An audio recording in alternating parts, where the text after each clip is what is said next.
By the time Theo Maddox saw Helix 12 with his own eyes, its distress call was 12 years old. The station hung above Vesper Black like a silver needle caught on the edge of a drain.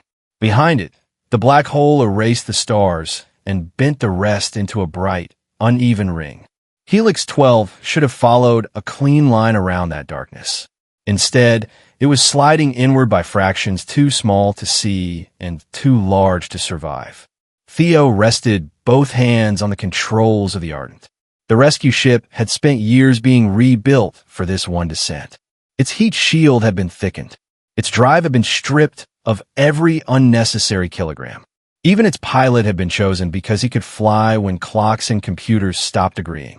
Crossing the outer marker, Theo said. Helena Crowell answered from Horizon Relay. Her voice was calm, but the signal already carried a soft, stretched edge. You are cleared to continue. Protect the exit reserve. If your projected return margin falls below 9%, you come home. That is not a suggestion. Theo checked the fuel display. The flight computer showed the descent supply, 2 correction allowances, the planned exit burn, a small docking allotment, and a reserve locked behind a manual command. 9%, he repeated, a luxurious amount of fuel, provided nobody wants to turn around, slow down, or make a mistake. Russell Dane came onto the channel. Once you cross the next marker, our updates will lag behind your local situation. Trust the packets only after checking their time stamp. I always check the time. Today I just don't expect it to return the favor. Neither of them left. Theo had not expected them to. The first distress pulse from Helix 12 had reached Horizon Relay 12 years earlier. At the station's depth, less than an hour had passed. Horizon had possessed no vessel capable of entering the gravity well, matching the station, and climbing out again. The Ardent had been redesigned and tested while the people aboard Horizon aged through the wait. A narrow approach window had finally opened, and Theo was the first person to answer a call that the sender still believed was fresh. He passed. The second marker. Helena's voice broke into fragments. Theo caught only return corridor, expected phase, and do not rely before the channel flattened into static. Theo let the flight computer carry him for another 8 seconds. The automated plot began to split into 3 possible paths, each based on a different clock. He shut it down before it chose one. Helix 12 rolled slowly ahead of him. One side of the station reflected the white fire of the accretion disk. The other side was black against black. Theo switched to the station's short-range emergency frequency. Helix 12, this is Rescue Vessel Ardent. Respond if you can hear me. Nothing came back. He repeated the call while watching the station's drift.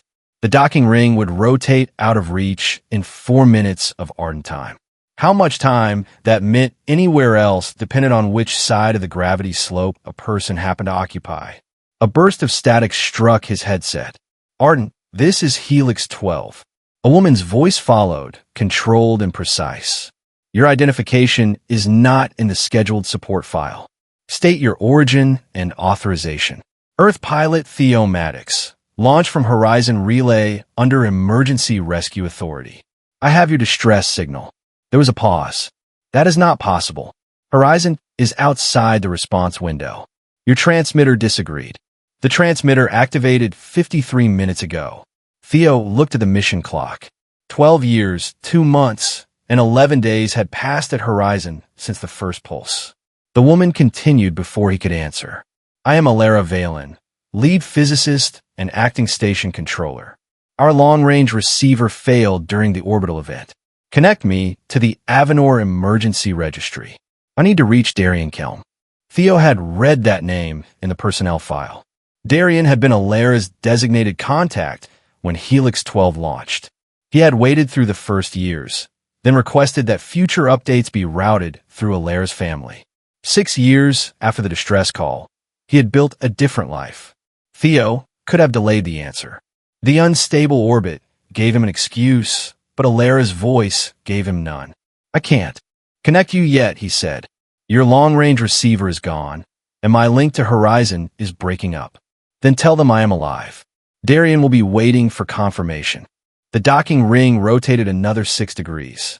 Theo brought 3 navigation stars onto his forward display. Their apparent positions were distorted, but the pattern between them remained usable. Elara, I need you to hear this before we dock. Your clock is working. Mine is working. They're not supposed to agree at this depth. Horizon received your distress call 12 years ago. Silence filled the short-range channel. Repeat that. 12 years have passed outside your orbit. No. The word came quickly, then her professional control returned around it. That ratio exceeds our stable model. Your station is no longer on its stable orbit. Check the star positions against your launch table. Another pause. Theo imagined her turning toward a display, testing him with the same evidence he had used. When she spoke again, her voice was quieter. The reference pair has advanced. Yes, Darian is alive. He was alive at the most recent record in my briefing. I don't know his condition today. I know he did not remain in the same life for 12 years. Theo hated the bluntness of it. He hated false hope more. A warning tone cut across the cockpit. Helix 12's inward drift had increased. Elara heard the same alarm on her side. Her next breath was uneven, but her next sentence was not. The primary stabilizer has lost another 0.4%. If you intend to dock, you have 2 minutes and 40 seconds by my local clock. Then we can discuss the end of the universe after I stop your station from falling into it. That is not what is ending. Theo heard the pain beneath her correction. No, he said. It isn't. Give me the ring attitude. The Ardent's automated docking system refused the data from Helix 12. One clock insisted the ring would arrive early. Another insisted it had already passed. Theo disabled the synchronization routine and took direct control. I need your station rotated 3 degrees toward the bright edge, he said. The control rings are unstable. Can you give me 1 degree? I can give you 2 if you hold position for 6 seconds. 2 is suspiciously close to 3. I'll try not to be ungrateful. Elara did not answer, but the station began to turn. Theo aligned the 3 navigation stars into a triangle on his display. The image of one star slid along the lensing ring, making his eyes insist the Ardent was yawing when it was not. He ignored the apparent motion and watched the distances between the stars. Helix 12's docking port came around. A shudder ran through the station as Elara shifted power between its surviving control rings. Your roll is increasing, she warned. I noticed. Your computer has not corrected it. My computer and I are taking some time apart. Theo fired the left attitude jets for half a second, then killed them before the delayed instruments showed the result. The Ardent rolled through the station's shadow. The bright ring around Vesper Black vanished from one side of the cockpit and appeared on the other. For a moment, the docking port seemed to move in 2 directions at once. Theo trusted the stars. The Ardent met the ring with less than a hand's width of lateral error. Magnetic clamps seized the hull. The docking collar compressed, locked, and reported a seal. Theo released the breath he had been holding. We are attached, he said. With 9 seconds remaining, Elara replied. Plenty of time. I was saving the other 8 for paperwork. This time he heard something close to a laugh. It disappeared almost immediately, but it was there. Theo secured the cockpit and crossed the docking collar. The air on Helix 12 carried the metallic smell of overheated equipment. Emergency lights traced low red lines along the floor. The station trembled at irregular intervals, each one slightly stronger than the last. Elara waited beside an open control panel. She was tall and narrow-shouldered, with pale bronze skin and dark eyes that reflected the red light in a thin silver rim. Her hair had been tied away from her face.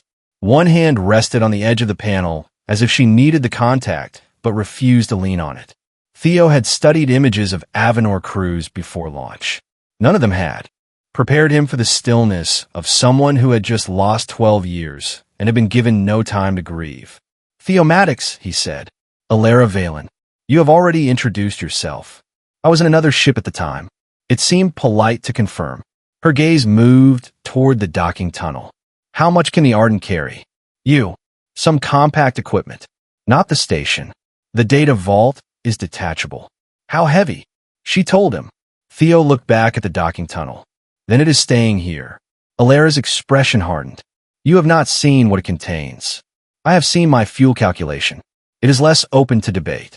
The vault holds raw gravity measurements from every deep arc research consortium station in this system. Helix 12 was the calibration point. Our orbit did not fail in isolation. Can you transmit it? Not through the damaged long-range system. Your internal storage may hold a reduced model, but the raw streams require shielded physical arrays. Then we take the model and leave the arrays. A model without the source measurements can be dismissed as instrument error. If the pattern is real, other teams are moving toward the same failure. Theo studied her for a second. She was not clinging to her work because she could not accept leaving. She was measuring lives against fuel, exactly as he was. They simply had different numbers in front of them. Show me the damage, he said. Elara led him through a narrow central passage. The station had been designed for rotating teams of researchers, but the current calibration phase was automated. Elara had been the only controller aboard when the failure began. Sealed hatches marked empty laboratories.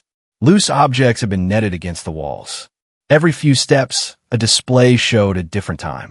At the orbital control room, half the consoles were dark. A circular schematic showed 4 stabilizing rings around the station. 2 were offline. A third pulsed erratically. The final ring carried more load than it had been designed to bear. The rings manage our attitude and keep the station aligned with each thruster cycle, Elara said.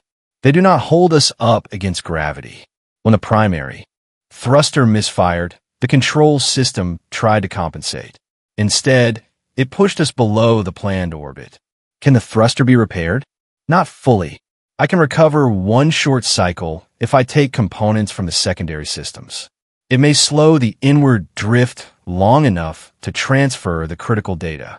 Theo looked at the fuel estimate on his wrist display. And after the cycle changes your velocity, I'll have to separate and dock again. Probably. That word is expensive here. Elara pointed through a small viewport. A compact maintenance pod was mounted beneath the station. That pod has 1 launch charge and limited steering fuel. It was designed for external inspection. If necessary, it can move 1 person away from the station. It cannot climb out of this well. No. Theo added the pod to his mental map anyway. Anything that could move might matter later. They reached the data vault. It was a dark cylinder mounted along the station's central spine, wrapped in enough radiation shielding to make its mass obvious before Elara showed him the reading. Theo ran the Ardent's escape model with a vault attached. The result appeared in red. If we take that, the Ardent does not reach the outer corridor. Not with the orbit you are on now. Then we improve the orbit. With 1 damaged thruster cycle? With the only cycle we have. The station shook again. A tool slid across the floor and struck the wall. Theo closed the red calculation. We repair the thruster. We transfer the smallest complete model you can build. After every burn or separation, we recalculate fuel, heat, and outside time. If any one of those crosses the return limit, you board the Ardent. And the data? We keep working until the limits say we cannot. You will tell me the real-time difference after every maneuver. Yes. You will not decide that I should be protected from information. No. And you will not choose to leave me or sacrifice yourself without telling me the actual options. Theo thought of the emergency reserve on the Ardent, of Helena's 9% rule, and of every mission report that described lost years as if only the pilot had paid them. Agreed, he said. The same rule applies to you. Elara held his gaze, then nodded. A stored packet from Horizon Relay arrived through the Ardent. Russell's voice reported a pickup coordinate and a corridor phase. Elara put the numbers into her local model. The projected path missed Helix 12's current position by more than 4,000 kilometers. When Russell sent this, it was correct, Theo said. It is useless now. Not useless. It tells us how quickly useful information becomes history. Elara turned toward the damaged control room. Then we stopped waiting for the future to tell us what to do. Theo followed her. Behind them, Vesper Black pulled at the station with patient, absolute force. Elara worked inside the thruster control bay while Theo remained in the Ardent's cockpit, holding both vessels against a slow, uneven roll. The docking clamps could tolerate the motion. The collar could not tolerate much more. "I'm removing the field regulator from the outer sensor rack," Elara said over the local channel. "We will lose one bank of long-range measurements." At the moment, long-range is mostly a way to receive old advice. Take it. You say that as if old advice has no value. It has value. It teaches you what would have worked before you needed it. Theo watched the Ardent's heat sensors. The values from a forward shield disagreed by enough to make all of them suspect. He called up an exterior image instead. Pale lines crossed the shield in branching patterns where its field-reactive layers had absorbed radiation and stress. He had learned during the Ardent's test flights that the patterns darkened as heat accumulated. They were crude, but they did not depend on clocks. "Your shield is retaining field scars," Elara said when he sent her the image. "They are cheaper than accurate sensors. They should relax when the field drops. These have not." Theo enlarged the oldest pattern. It remained visible beneath the new lines. "Good for me," he said. "The hull is keeping a diary. A diary is organized. That is only damage. Most honest diaries are." Elara made a sound that might have been impatience. Theo had begun to recognize it as the place where she sometimes hid. Amusement. The station jolted. Theo corrected with a short pulse from the Ardent's attitude system, then checked the clamps. "How long?" "For minutes." "Local or outside?" "Local." "I no longer know how to use the other kind in a sentence." "How understood."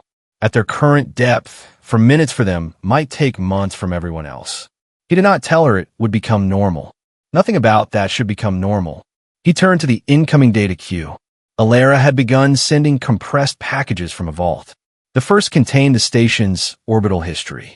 The second contained calibration records from other deep arc facilities. The third was not a model at all. It was a set of configuration orders.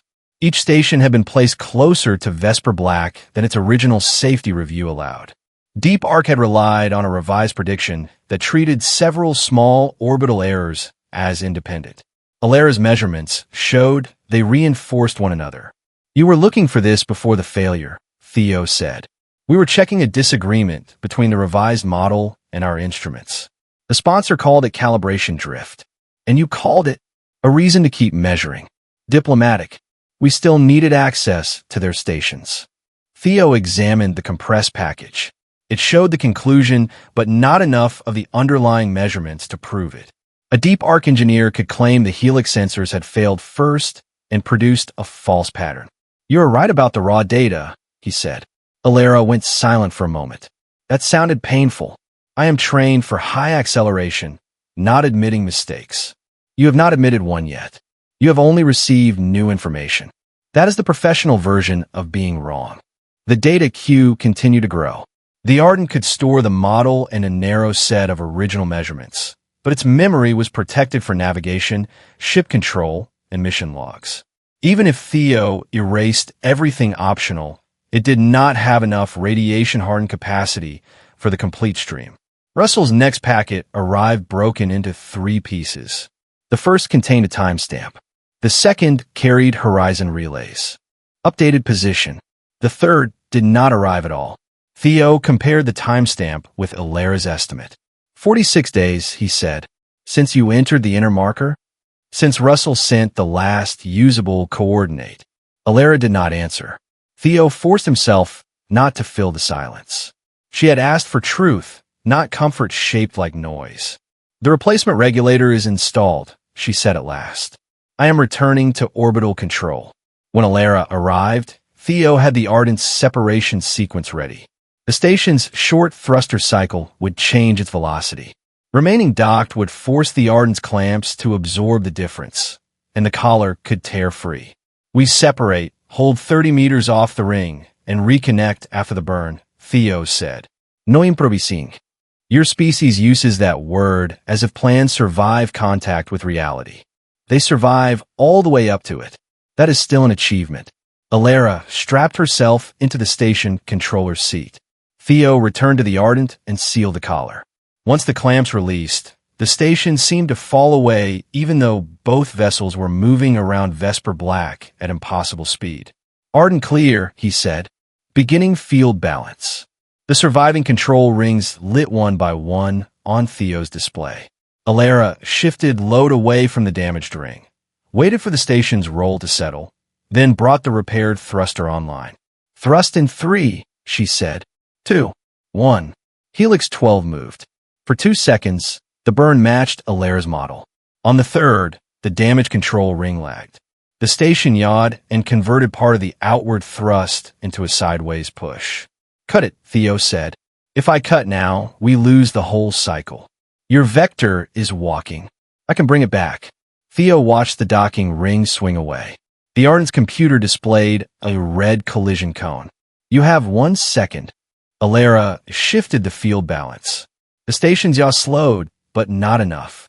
Theo fired the Ardent's main correction jets and moved clear as Helix 12 swept past. The thruster shut down. Distance opened between them. Report, Elara said. No impact. I used most of the first correction allowance. Your orbit improved. Outward, but the station picked up lateral drift. I can correct the roll. Do it. I will come back around. The easiest response would have been to turn directly and spend more fuel. Theo did not have fuel for easy responses. He let the Ardent follow a wider arc, using the black holes pulled to bring the ship behind Helix 12 again. The station vanished against the dark center of Vesper Black. Theo found it by the weak flash of its docking lights. Every instinct told him to chase the image. He kept his eyes on the 3 navigation stars instead. Elara sent him updated drift measurements. She did not tell him how to fly. She gave him the changing facts and trusted him to use them. You will pass below the ring on the first approach, she said. I know. Then why are you maintaining this line? Because Vesper Black will curve it, by less than your current error. Only if your time estimate is right. There was a short pause. It is. Theo adjusted by the smallest pulse his controls allowed. Then I'm glad I asked. The Ardent curved back toward the station. Elara rotated Helix 12 4 degrees, using less power than before. The docking ring came into alignment. The clamps caught on the second attempt. Theo checked the fuel, then the heat shield. The first correction allowance was gone. The second had lost nearly a quarter. The shield patterns had darkened along the forward edge. A new timestamp appeared in the incoming queue. 71 outside days since we separated, he told Elara. We gained less than 1 minute of stable local time. Yes. Darian aged 71 days while we corrected a thruster. Everyone outside did. That does not make it smaller. No, it makes it shared. Elara remained in orbital control while the data transfer resumed. Theo crossed into the station to inspect the repaired system. The regulator she had installed was already discolored by heat. That part will not survive another full cycle, he said. It does not need to. We only need enough stability to finish the transfer. You say only a lot for someone working beside a black hole. They returned to the data vault. Elara opened a separate directory of personal records. Thousands of messages filled the index. Family reports, research notes, private transmissions queued but never sent after the receiver failed. Her hand stopped over Darian's name. The briefing said he moved his updates to your family after the 6th outside year, Theo said. That is all I know. He promised to wait. Theo leaned against the wall, careful not to crowd her. He made that promise to someone who expected to return in 11 months. And you think time cancels it? I think time changes the person who has to keep it. Elara looked at him. Is that what you tell your family? The question landed cleanly. Theo considered giving the practiced answer. Pilots signed a risk statement. Their families understood the assignment. Mission time and home time were different costs. He had used all of those sentences before. My parents were younger than I am now when I started field testing, he said. They are not anymore. My sister had a child while I was on a 6-week flight. 14 months passed on Earth. I arrived home and acted as if I had missed an appointment. Did they forgive you? They did not call a crime. That is not the same thing. Elara returned her attention to the archive. You still accepted this mission? Yes. Why? Theo glanced toward the vault holding 12 years of unanswered evidence. Because someone was still here. Elara closed her eyes for one breath. Then she began marking files. She preserved a small group of family messages and a recording addressed to Darian. She removed redundant laboratory footage, routine reports, and private notes whose meaning depended on a life that no longer existed. Theo did not tell her what to keep. He helped reduce the selected files into one protected package. I thought choosing would feel like deciding what mattered, she said. And it feels like deciding what I can carry. That may be the same decision when fuel is involved. Her eyes moved to him. You make grief sound like cargo management. I make most things sound like cargo management. It keeps me employed. The next message from Helena arrived while they were still inside the vault. It contained a revised return corridor based on the first thruster burn. Theo fed the path into his flight display.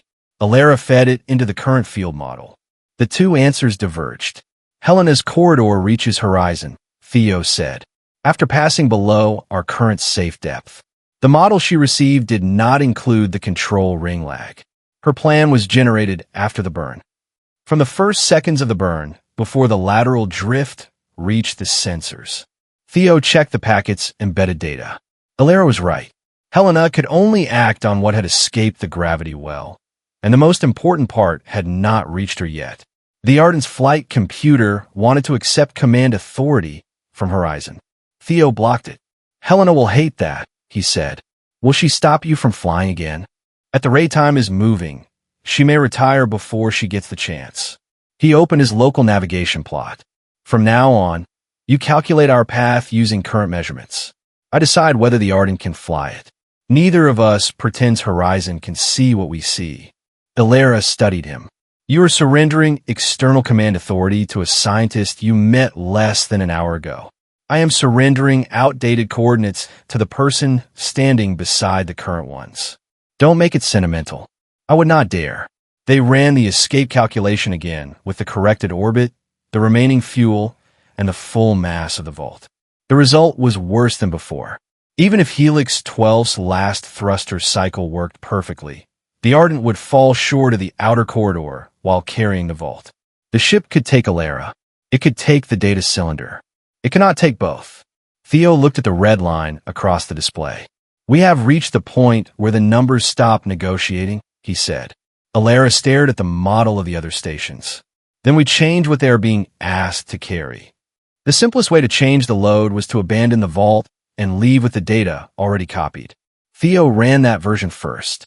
The Ardent reached the outer corridor with a margin of 11%. Elara survived. The reduced model survived. The measurements that could prove it did not. That is our safe path, Theo said. It is a path that lets Deep Arc call the model corrupted. Maraquil is listed as the independent safety reviewer. Would she dismiss it?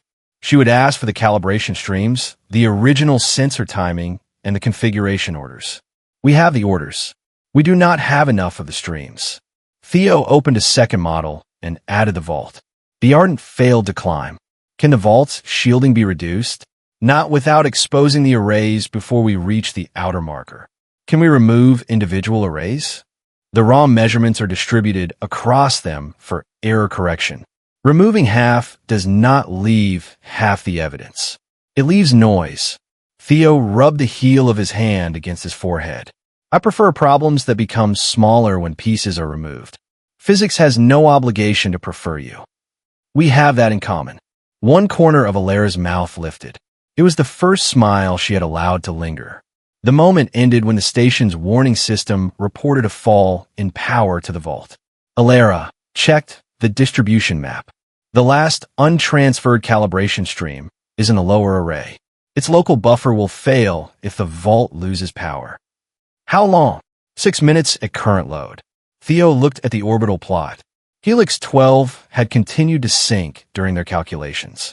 The docking collar was taking more stress as the station's attitude shifted. We cannot stay attached through the next control ring reset, he said. The station will pull the collar beyond its limit. If we separate before copying the lower buffer, we may not have enough time to return. Then you begin the copy now. I separate when the ring load peaks, fly the deeper arc, and reconnect before the buffer dies. That uses the second correction allowance. Part of it. Your tone suggests that distinction matters. It matters to pilots and people who enjoy returning home. Elara started the transfer. Theo went back to the Ardent and prepared the clamps. The data moved in blocks, each followed by a verification code. 14%, 21, 28. The station's damaged ring began its reset. Collar load rising, Theo said. 35% transferred. We separate at 40. The lower stream requires at least 62% to reconstruct. The load warning changed from amber to red. Then you will finish after I come back. That assumes you come back. I have built a career on that assumption. The transfer reached 40%. Theo released the magnetic clamps. Helix 12 dropped away more quickly than before. The station was not falling in a straight line. It was losing altitude while rotating across the Ardent's path. Theo pushed outward just enough to clear the control ring, then let gravity take the ship into a lower, faster arc. Heat crept across the forward shield. The pale field scars darkened and spread. The computer warned that the next correction could exceed the shield's rated load. Theo reduced power to every non-essential system. Cabin lights dimmed. The air circulation slowed. Your hull temperature is rising, Elara said. I noticed the part where the ship began to cook me. Do not spend fuel climbing early. Your current arc will meet us after the ring reset. At what relative speed? Elara gave him the number. That is not a docking speed. That is an argument between large objects. The station will lose lateral velocity as the ring settles. Will or should? Will. Theo kept the Ardent on the lower path. Vesper Black filled the forward glass. The bright matter circling it stretched into a flat blade above the cockpit and a curved band below. Stars appeared twice, then 3 times, their images arriving along different paths. Only the triangle Theo had chosen remained useful. He kept its proportions centered while the flight computer drew false horizons around it. Helix 12 emerged from behind the dark center. Elara had reduced its roll. The docking port was almost aligned, but the relative speed remained too high. Theo had one short correction left before the shield crossed its heat limit. He could spend it braking or save it for alignment. Not both. Elara, rotate the port 6 degrees toward my path. That will place additional load on the surviving ring. For how long? For seconds. It only has to love us briefly. She shifted the station. Theo used the correction pulse to brake. The docking port swept into line at the last possible moment. Ardent struck the capture field hard enough to throw Theo against his harness, but the magnetic clamps engaged. The collar compressed near its maximum tolerance and held. Attached, Theo said through clenched teeth. The lower buffer has 90 seconds of power remaining. Also missed you. Resume transfer. Data began moving again before Theo unlatched his harness. He watched the percentage climb while the shield cooled too slowly and the station continued to sink. 62%, 70, 84. The buffer failed 3 seconds after the final verified block reached the Ardent. Theo checked the incoming cue from Horizon. A timestamp had arrived during the maneuver. 109 days, he said. Elara was quiet. That was the cost of the lower stream, he continued. 109 outside days, most of the second correction allowance, and 12% of our safe heat margin. But Mara can verify the model now. If we get it out. Theo enlarged the exterior image of the shield. The newest field scars crossed the older ones without erasing them. They formed distinct bands based on the timing and intensity of the stress. Your diary is becoming crowded, Elara said. It still remembers every bad decision. A little too much like a real diary. Send me the material specification. Theo transferred the shield design. It had been built from layered field-reactive composites that redistributed charged particles and recorded stress for post-flight inspection. The record was meant to be crude and temporary, yet the extreme environment had locked the layers into stable states. Elara read in silence while Theo reviewed the fuel margin. The correction supply was nearly gone. The planned exit fuel remained. The reserve remained locked. With Elara aboard and the vault left behind, the Ardent could escape. With the vault, it could not. Theo crossed into Helix 12. He found Elara in the data room, surrounded by open files. She had reduced the personal archive again. You already made your choices, he said.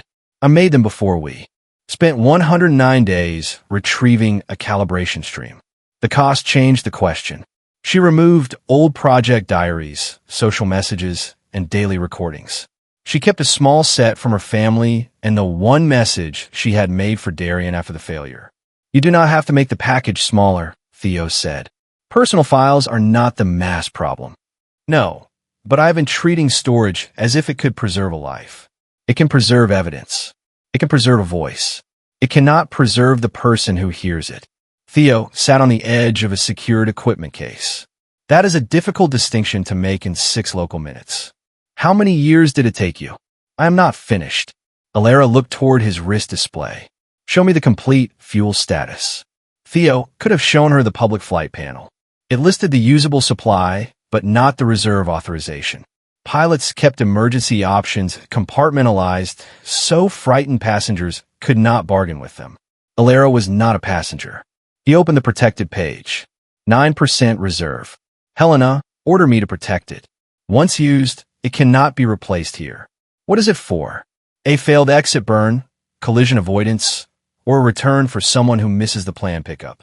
You did not include it in the earlier options, because spending it changes the safe route into a route that may not exist. But as an option, it is a price disguised as an option.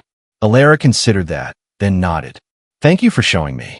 Only after she said it did Theo feel the weight of the admission. He had not given her hope. He had given her the power to help choose a path that might cost him years. Now show me the field response of the shield, she said. They returned to orbital control. Elara compared the shield's material layers with the modulation range of Helix 12's surviving rings. The rings were designed to maintain alignment, not write data, but both systems responded to controlled field changes. The shield has enough stable states, she said. Not as conventional memory, more like a physical pattern. Can it hold the raw stream? If we reorganize the stream into error-correcting blocks and use most of the outer shield, if we test it, Elara selected a small block of non-essential calibration data. Theo returned to the Ardent and exposed an unused section of the rear shield to the station's field. At low power, the process took less than a second. A faint geometric pattern appeared in the material. Theo's reader could not interpret it directly, so Elara sent a decoding map. He scanned the section and reconstructed the block. The verification code matched. That was too easy, Theo said. It was one block at low power while the ship was attached. Full encoding will not be easy. Elara increased the simulation. The complete dataset would require the Ardent to sit outside the docking field at a precise angle. If the ship remained attached, the reflected field would heat the collar and corrupt nearby blocks. If it moved too far, the station could not write deeply enough into the shield. The damaged automatic controller could not shift load between the rings without supervision. Someone had to remain in orbital control and make corrections as each ring heated. Can you operate it remotely from the Ardent? Theo asked. No, the automatic switches are damaged. I will have to reset the distribution physically between stages. Can I do it while you fly? You would need to predict field changes faster than the displays report them. I can do that because I built the model. You cannot. You cannot keep the Ardent in the right corridor. Correct. The division was absolute. Theo had to fly. Elara had to stay. He looked at the maintenance pod on the station schematic. After the right, you launch in that. It can reach a crossing point if the Ardent follows the first outward arc.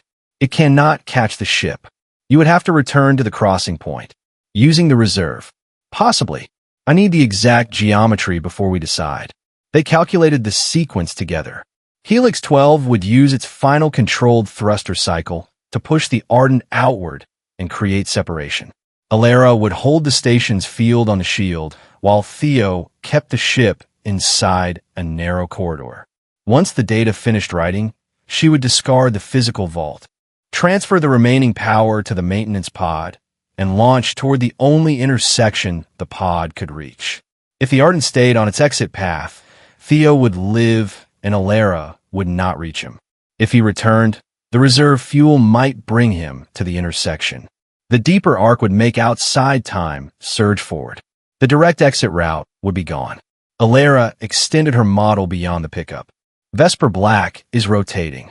At the correct angle, the Ardent can exchange momentum with the frame-dragging region and regain part of the energy used in the return. Part. Enough, according to the current measurements. And after we dive back, the measurements change. Yes, I would have to recalculate from the Ardent. After I pick you up. If you pick me up. Theo stared at the two paths on the display. One line carried him safely outward alone. The other bent back toward Helix 12, crossed the pod's weak trajectory, then aimed at a corridor that did not yet fully exist. This is not a rescue plan, he said. It is a collection of conditions that have agreed not to fail at the same time. That describes every stable orbit. He looked at her. You have been waiting to say that. For several local minutes. Outside, those minutes had taken months. Theo turned serious. If the pickup path does not exist when you launch, I will tell you. If returning makes escape impossible, I will tell you. No heroic saidens. Agreed. And if the data right fails, you launch anyway. Elara's expression tightened. You asked me not to decide your sacrifice, Theo said. Do not decide mine by keeping me in that corridor after the mission is already lost. She studied him for a long moment. If the data cannot be recovered, I launch. If the station loses control, I launch. If your shield reaches its thermal limit, you leave the right corridor whether I'm finished or not. Agreed. They stood beside the model, close enough that Theo could see exhaustion beneath Elara's control. I do not want you to mistake this for replacing Darien, she said. I don't. Or for gratitude because you came. I don't need gratitude. I need your calculations. Her gaze held his. That is not all you need. Theo could have made a joke. He let the truth remain without covering it. No, he said. It isn't. The station alarm reported another loss of altitude. Elara looked back at the model. Then we should survive long enough to discuss the rest. They began preparing the last attempt. Elara divided the dataset into thousands of small blocks. Each block could survive the loss of neighboring blocks, but the protection required careful ordering. The configuration orders went first. The raw measurements followed. The personal package went last, not because it mattered least, but because losing it would not leave another crew in danger. Theo mapped the blocks across the Ardent's shield. Areas already weakened by heat received redundant information. The cooler rear sections received the densest patterns. He left a clear band around the engine housing, where a field change might interfere with the drive. If the forward shield loses another 10% of its capacity, the computer will order an automatic retreat, he said. Can you override it? Yes. I can also override the alarm that tells me the cabin is on fire. Neither fact makes it wise. You will leave the corridor at the thermal limit. We agreed. Elara checked the pod. Its launch charge was intact. Its steering fuel allowed 2 meaningful corrections or several tiny ones. She set the target intersection, but did not activate it. By the time she launched, the station's position would have changed enough to make the current target wrong. Theo opened the last complete packet from Horizon Relay. Helena appeared on the cockpit display, recorded at a time that had already passed. Ardent, the latest Helix projection shows continued inward drift. If the station cannot be stabilized, recover the survivor and reduce dataset. Do not attempt to retrieve the physical vault. Protect the reserve and return on Corridor 7. Russell's navigation table followed. Corridor 7 no longer crossed their current phase. Helena had made the correct decision with the facts available to her. Theo closed the packet without answering. By the time his response reached Horizon, the attempt would be over and Helena might be years older. He recorded a brief mission update instead. Ardent to Horizon Relay. Helix 12 cannot be stabilized. Physical vault will be abandoned. We have a local method to preserve the verified dataset without the vault. Elara Veylan and I have reviewed the fuel, heat, and time costs.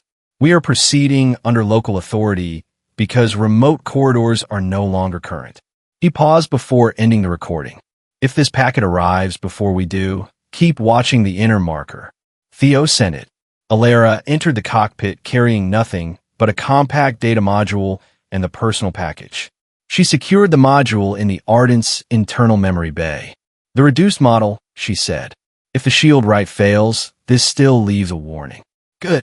She looked around the cockpit, taking in the 2 seats, the manual controls, and the darkened systems Theo had shut down to reduce heat.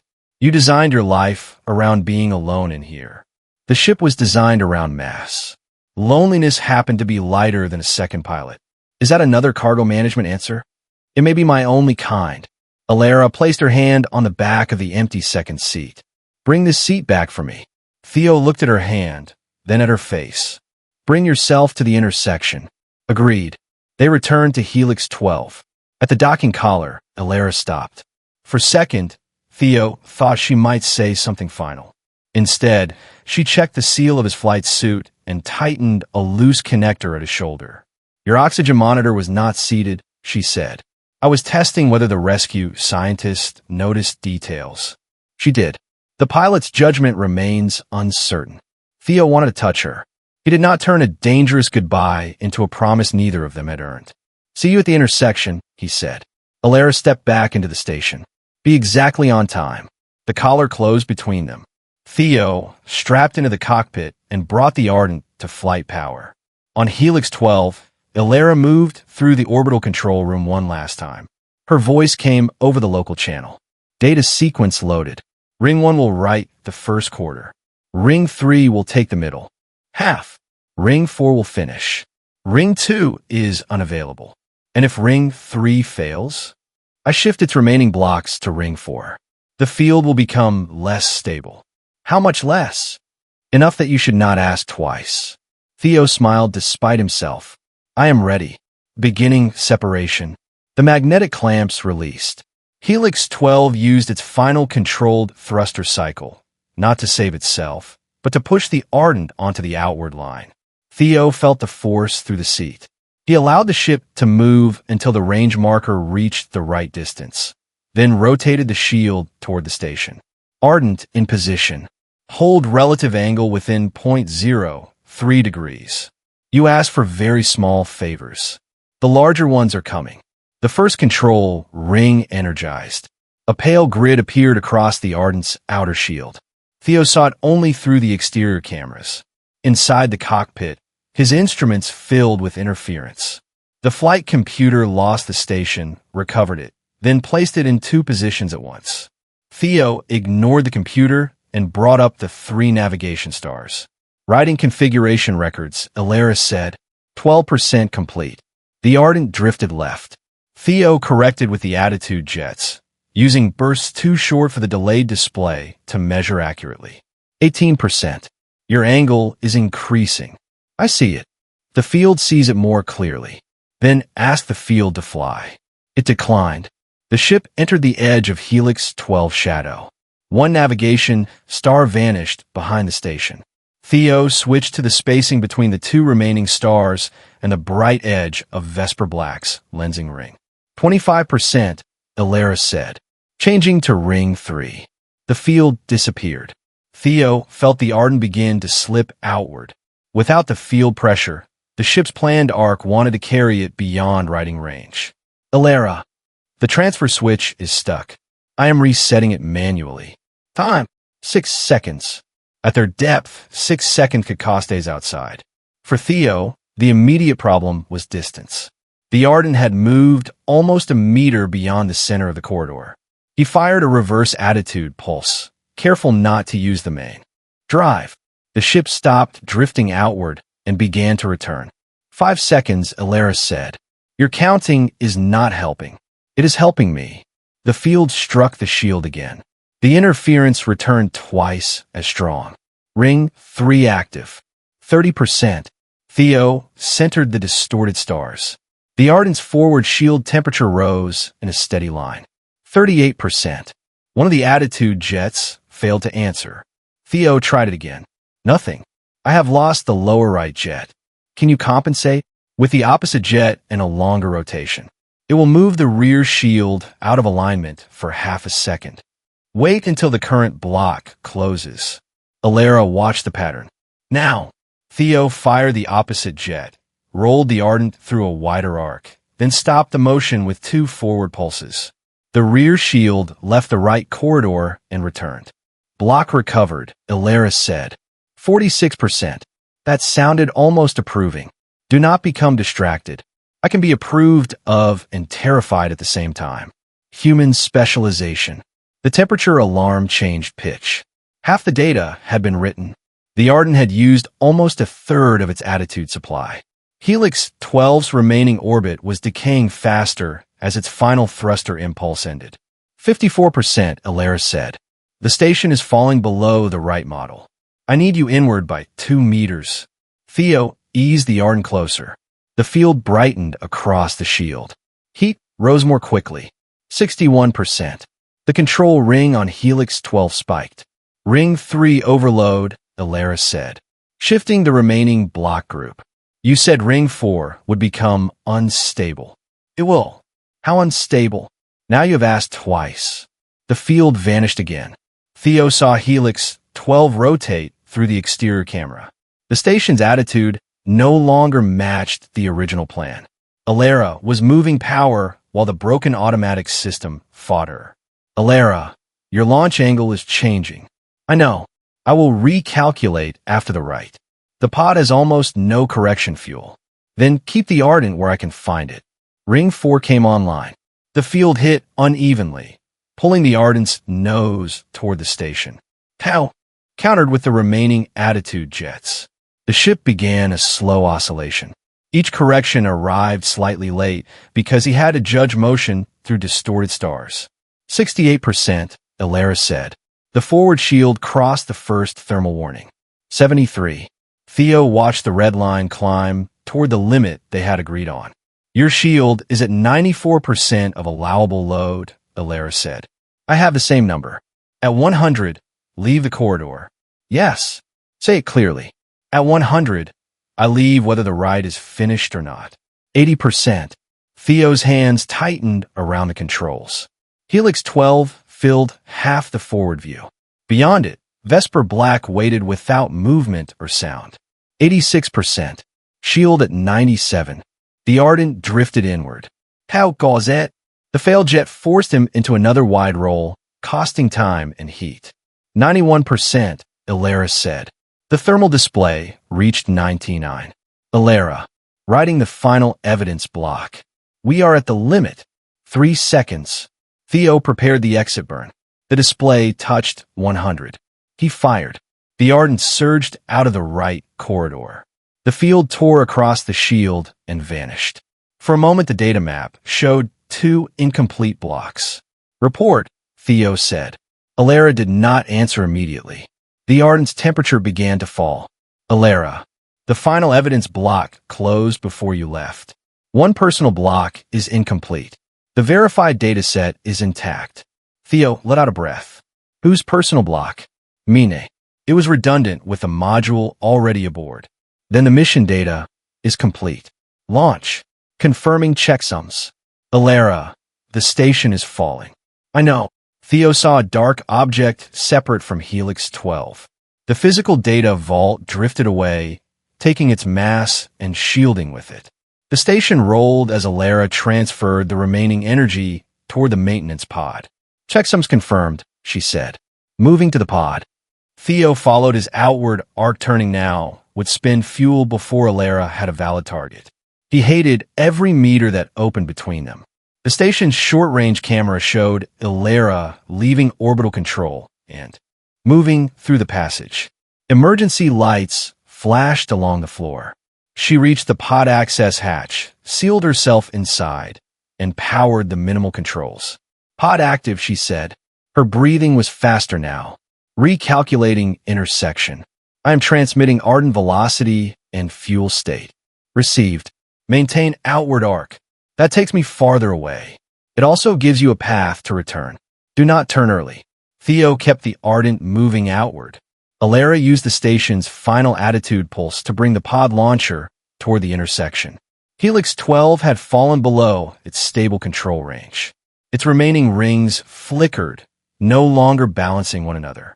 Launch angle set, she said. I see it. The pod will have 2 corrections. I will use the first after separation and save the second for your approach. Understood. Launching. A brief flare appeared beneath Helix 12. The maintenance pod shot away from the station, small enough to vanish whenever its light crossed the black hole shadow. Elara corrected once. Her trajectory line appeared on Theo's display. It did not reach the Ardent. It crossed the region behind him where the ship had been moments earlier. Theo entered the current geometry into the fuel model. The direct route home remained green. The return path toward Elara appeared in amber, then red as the program added the deeper time gradient and the missing attitude jet. He unlocked the emergency reserve but did not authorize it. I have the intersection, he said. Return burn uses 7.6% reserve. The pickup correction takes another 0.8. Estimated outside cost is 1 year and 10 months, plus or minus 40 days. Elara was silent for 2 seconds. At Horizon Relay, those 2 seconds were hours. After pickup, Theo continued, the Ardent cannot reach the normal exit corridor. Your frame drag path must provide the remaining energy. If it does not, we stay here. Send me the current lensing measurements. Theo transmitted them. Elara's pod computer was weak, but the model itself was hers. She worked while drifting away from the failing station. Theo watched the reserve authorization blink beneath his hand. I have a viable corridor, Elara said. It is narrower than before. The Ardent must reach it within 19 seconds of the pickup. Can you keep calculating after you board? Yes. Can the ship survive the angle? At the current shield temperature, barely. If you delay the return burn, the shield cools, but the intersection moves deeper. The outside cost rises and the escape angle closes. Theo understood the choice. Returning now was dangerous. Waiting made it worse.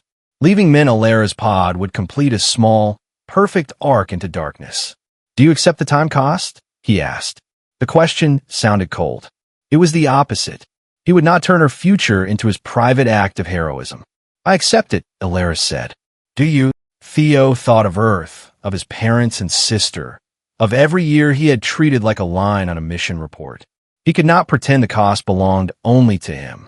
He could only decide whether the reason was worth asking others to live through his absence again. Yes, he said. Together. He authorized the reserve. The Ardent turned. The burn pushed Theo hard into his seat. The ship's path bent downward, following Elara's pod toward a region where the stars accelerated across the sky. Fuel dropped in clean, irreversible numbers. I have visual contact, he said. Your relative speed is too high. I know. Save your final correction.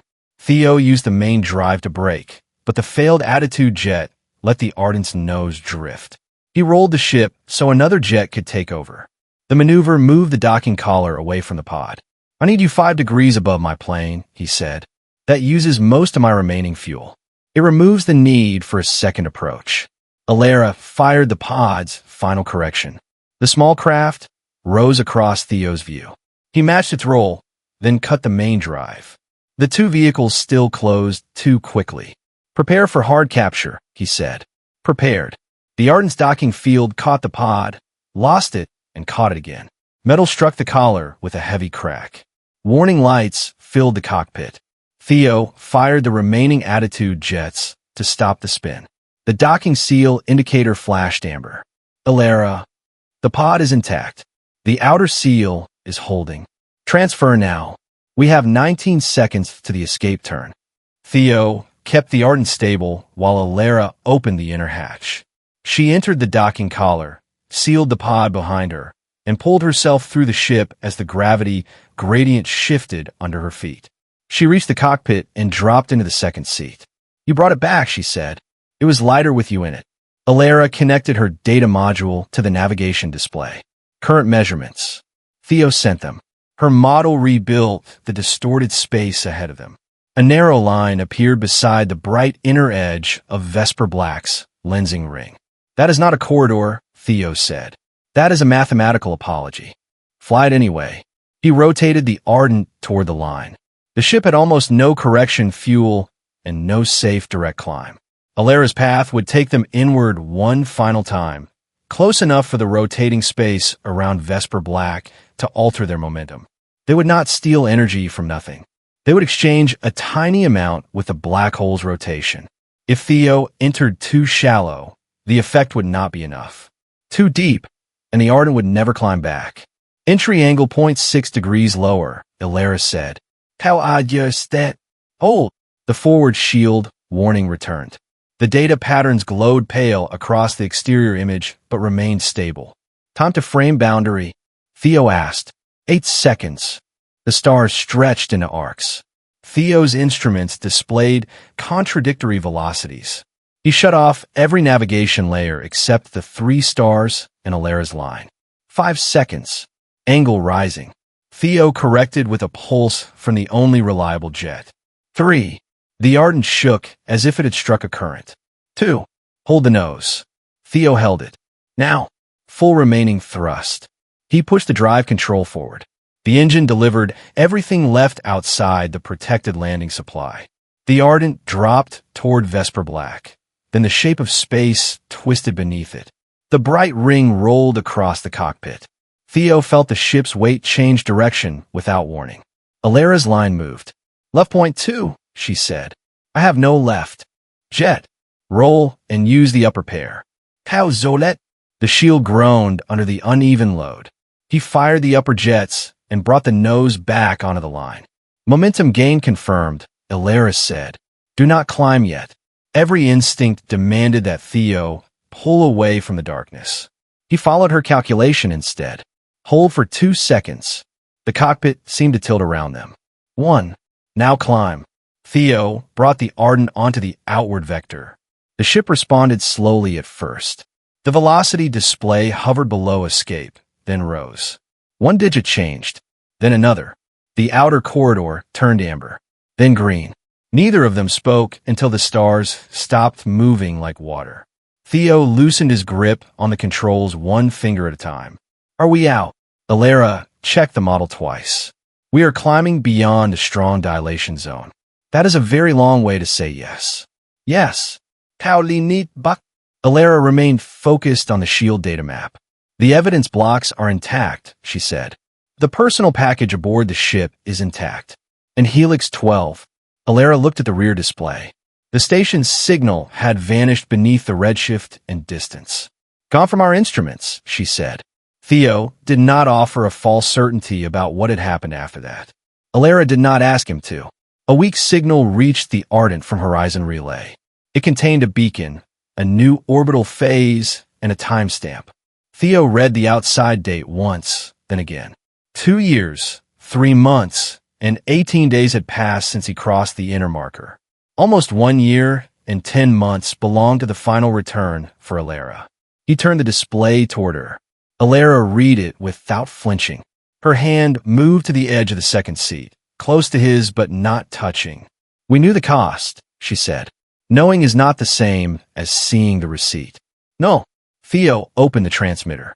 Ardent to Horizon Relay. Rescue vessel returning. 2 survivors aboard. Verified dataset preserved. Request current docking corridor. Static answered first. Then a voice Theo recognized, older by years he had experienced as minutes. Ardent, this is Helena Crowell. We see you. Hold your present vector. Welcome back. Theo looked at Elara. Only then did she place her hand over his. The journey from the outer marker to Horizon Relay lasted 6 ordinary hours. Theo had never thought of 6 hours as ordinary before. The clocks aboard the Ardent advanced together. A minute remained a minute no matter which display he checked. Signals from Horizon arrived in the same order they were sent. It felt almost suspicious. The ship no longer needed constant manual control, but Theo kept one hand near the panel. The failed attitude jet made the Ardent pull slightly during every correction. Helena gave him a wide docking corridor and enough time to approach without using the reserve that no longer existed. Elara sat in the second seat, watching messages accumulate from Avenor. 12 years of family updates had been released when Horizon confirmed her survival. They arrived in an organized archive, one message behind another.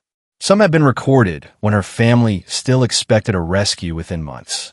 Others had been made after official searches ended. The newest carry dates more than 14 years beyond the last day she remembered outside Helix 12. She did not open them yet. "You can use the cabin," Theo said.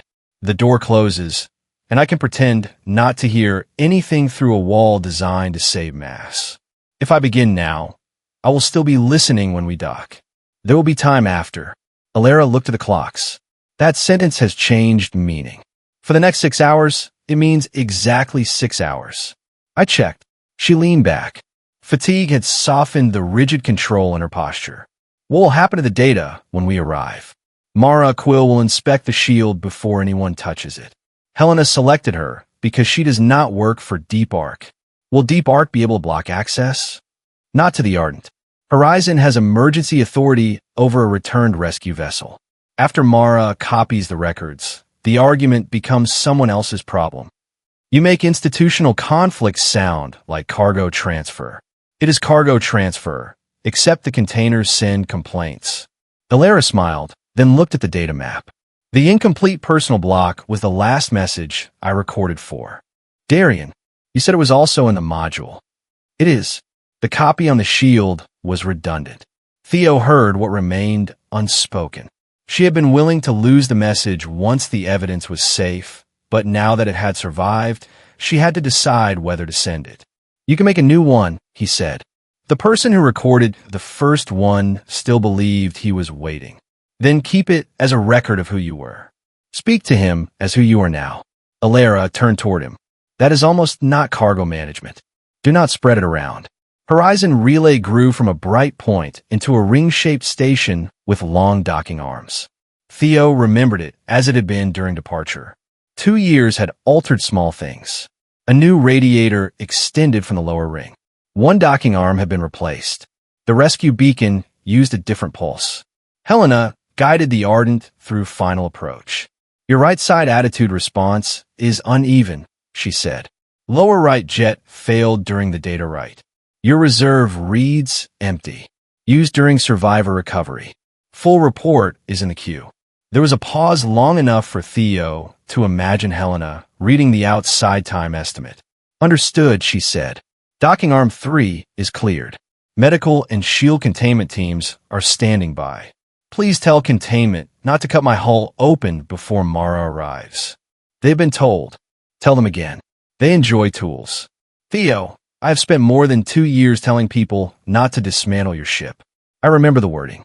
Her voice carried humor, but also a history he had not lived. Helena had overseen rotating search teams, changing orbital predictions, and months without useful signals. For Theo, their last complete conversation had occurred earlier that day. The Ardent entered the docking field. Theo compensated for the failed jet and lowered the ship onto the clamps. The seal engaged with a quiet sound that felt too small for the end of the mission. He shut down the drive. For the first time since entering Vesper Black's gravity well, nothing was falling. Elara stared through the forward glass at Horizon Relay. People moved behind the observation windows. Their pace seemed wrong. To her at first, neither stretched nor accelerated. "Ready?" Theo asked. "No." "Good. I was worried I was the only one." They left the cockpit together. Samuel Oric waited beyond the airlock with 2 medical technicians standing ready behind him. The doctor had more gray at his temples than Theo remembered from the departure exam, and deeper lines around his eyes. The doctor looked from Theo to Elara. "Sit before either of you tries to explain why you are fine." "I'm not fine," Theo said. "My ship is damaged." "That is the healthiest answer you have ever given me." "Seat." Samuel checked their exposure, blood oxygen, balance, and response to ordinary gravity. Elara showed signs of exhaustion and elevated radiation exposure, but no acute injury. Theo had bruising from the hard pod capture and muscle strain from the final maneuver. Neither condition required more than rest, monitoring, and treatment already available at Horizon. "How long in medical?" Elara asked. "At least one night," Samuel said. "By which clock?" Theo asked. Samuel did not smile. "The one on the wall. If you leave early, I will personally make the night longer." The medical doors opened again. Helena entered with Russell Dane. Theo recognized them immediately and still experienced the shock of strangers. Helena's face had new lines around the eyes. A band of silver crossed her dark hair. Russell had lost weight and wore a support brace on one wrist that had not existed when Theo departed. They stopped a few steps away, giving Elara space. "Welcome to Horizon Relay," Helena said to her. "I wish we had reached you sooner." Elara rose despite Samuel's instruction. "You reached me before my station crossed the recovery boundary. That is the time that mattered."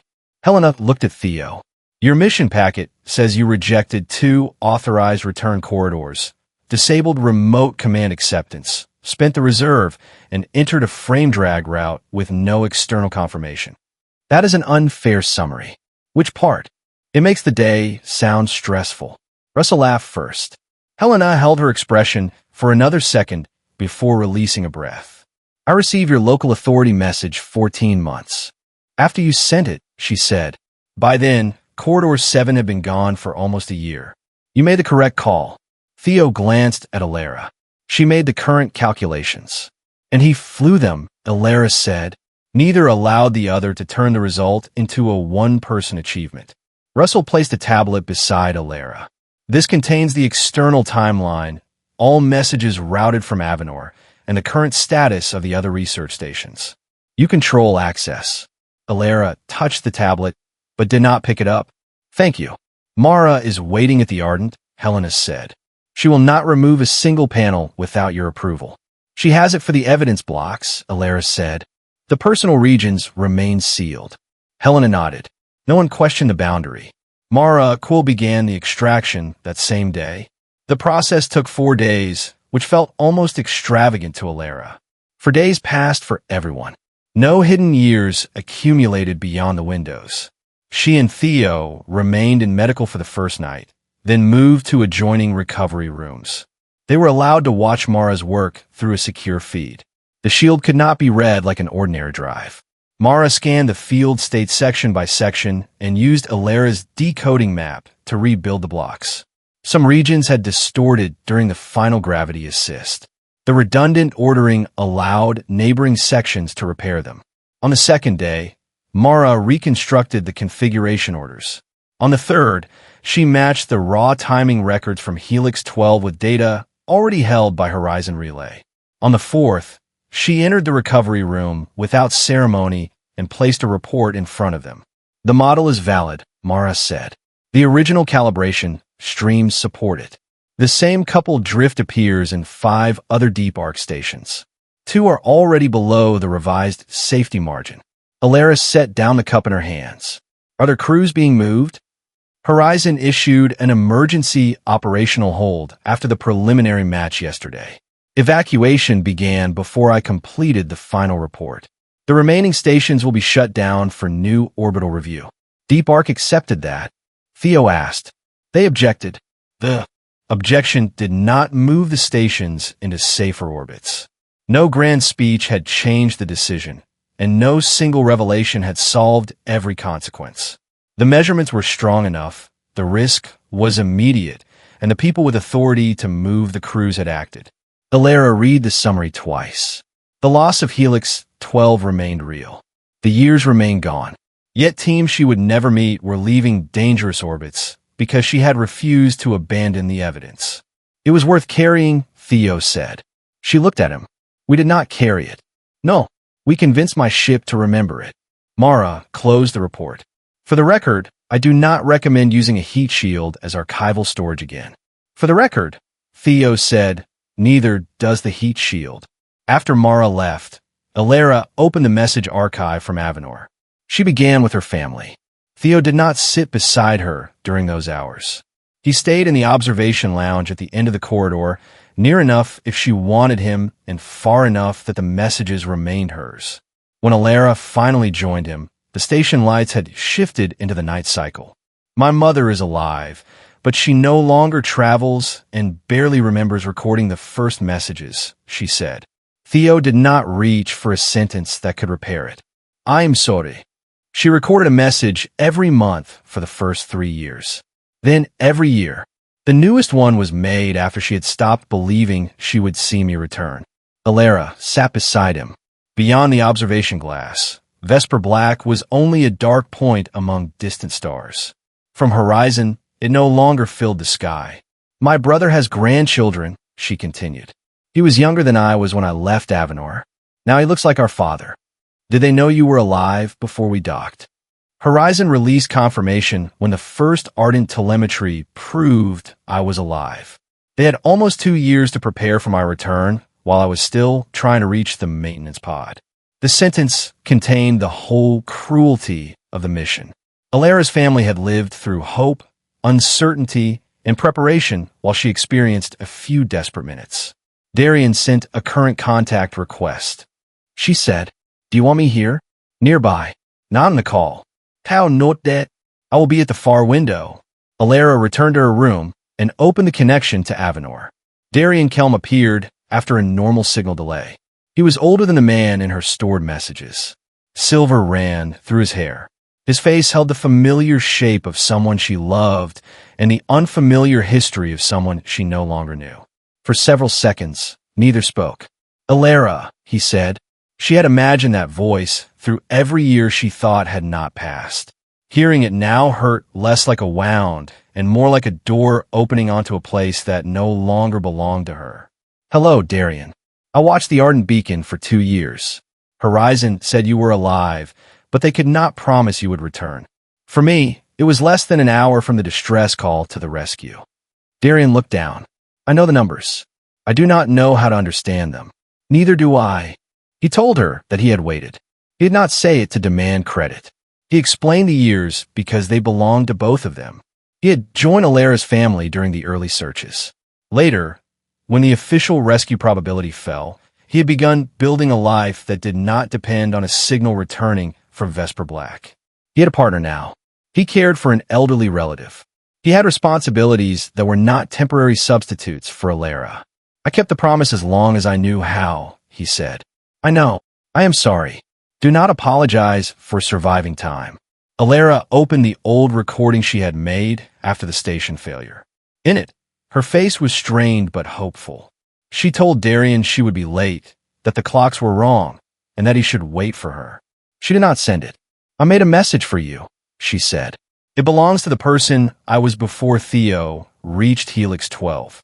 I think I will keep it rather than ask you to answer it." Darian's eyes filled, but his voice remained steady. "Were you alone when you learned?" "No." He understood enough not to ask more. They spoke about Elara's family, about Helix 12, and about the parts of their old life that could be remembered without being restored. When the call ended, they did not promise to return to what they had been. They promised only that the years they had shared would not be treated as meaningless because they had ended. Elara closed the connection and sat in the quiet room. She cried then, not as a helpless survivor and not as someone abandoned, but as a woman making room for a truth she had postponed to finish the rescue.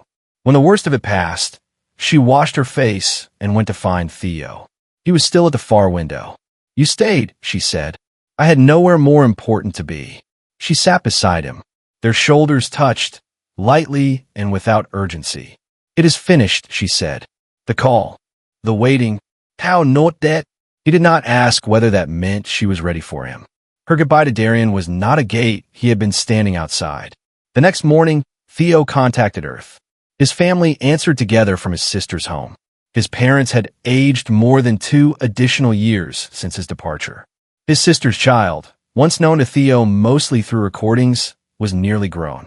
They were relieved. They were angry. They were proud. None of those feelings canceled the others. Theo gave them the plane account. He explained why the reserve had been spent and how much outside time the return maneuver had cost. He did not frame the choice as his alone or demand that they praise him for making it. "I would make the rescue again," he said, "but I should have understood that every time I accept lost years, I also ask you to live through them. I treated that as if it were only my risk. It wasn't." His father studied him through the screen. "Are you saying you will stop flying?" "No. I am saying I will stop pretending the decision ends at the cockpit door." His sister shook her head, half smiling through tears. "It took a black hole to teach you to call home before making plans." "A very large black hole," Theo said. "I require persuasive instructors." The call lasted until Samuel arrived and reminded Theo that recovery still included sleep. When it ended, Theo remained in the empty room for a while. Elara waited outside. She did not ask him to summarize what had been said. They are alive, Theo told her. They are not unchanged. Neither are you. That remains under review. Samuel cleared them from medical the following day. Theo went first to the Ardent. The ship would remain at Horizon for months of repair. Sections of the shield had already been removed after Mara completed the extraction. Underneath, the hull showed heat discoloration from the final passage. Elara joined him at the docking window. It looks smaller from here, she said. That is because you're no longer asking it to carry a research station. Only a physicist and her impossible data. The physicist was within the rated load. Her expectations were not. Elara watched the repair crew work. What happens to you now? Reports. Medical review. Flight review. Helena will probably use several polite words that mean I ignored her. You followed the mission objective. I also spent the reserve she ordered me to protect. Both facts fit in the same report. And after the reports, Theo looked toward the corridor leading to Horizon's observation deck. Earth. My family deserves more than a screen. I need to return to Avenor. For the first time since the rescue, the practical future placed them on different paths. No emergency forced them into the same room. No failing orbit made the decision for them. Theo could have promised forever because forever sounded small after Vesper Black. He could have asked Elara to choose him before she had even returned home. Either choice would have repeated the same mistake in a different form. Come with me to the observation deck, he said. They walked there together. Horizon Relay's broad window faced away from Vesper Black. Earth was not visible. Avenor was not visible. Both worlds existed somewhere beyond the field of stars, moving through the years at the same ordinary pace. Theo took out his mission clock. It still carried the Ardent's layered time records, each segment measured in a different frame. Elara wore the station clock she had brought from Helix 12. Mine says I've been gone less than 2 hours, she said. Mine says several versions of the truth. Horizon time is stable here. Theo reset his clock to the station. Standard. Elara did the same. The two displays changed together. I cannot give back the years, Theo said. I cannot ask you to become the person who left Avenor. I would refuse. I expected that. He turned toward her. When you go to Avenor, I want to know what happens next. When I go to Earth, I want you to know. I do not want either of us to disappear into another future without telling the other what it costs. Elara looked down at their matching clocks. That is not a very dramatic declaration, she said. I used all the dramatic fuel. Her smile came slowly. Then begin with something smaller. Such as, come to Avenor after you have seen your family. I will show you the life that still exists there. After that, I will come to Earth. We will decide the next step when we have reached it. Theo held out his hand. A plan built around current information. The only kind we can trust. Elara took his hand. They stood before the window as the synchronized seconds advanced. Neither clock ran ahead. Neither fell behind. The years they had lost remained beyond recovery, and the worlds waiting for them had not paused. But from that moment forward, they chose not to enter the future alone. Vesper Black had taken years neither of them could reclaim. Courage had not restored everything they lost, and love did not erase the past. It gave them something quieter and more difficult, someone with whom to choose what came next, one precious second at a time. If their journey stayed with you, please like this video, share it with someone who loves stories beyond the stars, and subscribe to the channel for more unforgettable science fiction. Until our next journey, treasure the time you have, hold close the people who matter, and never let them face the future alone.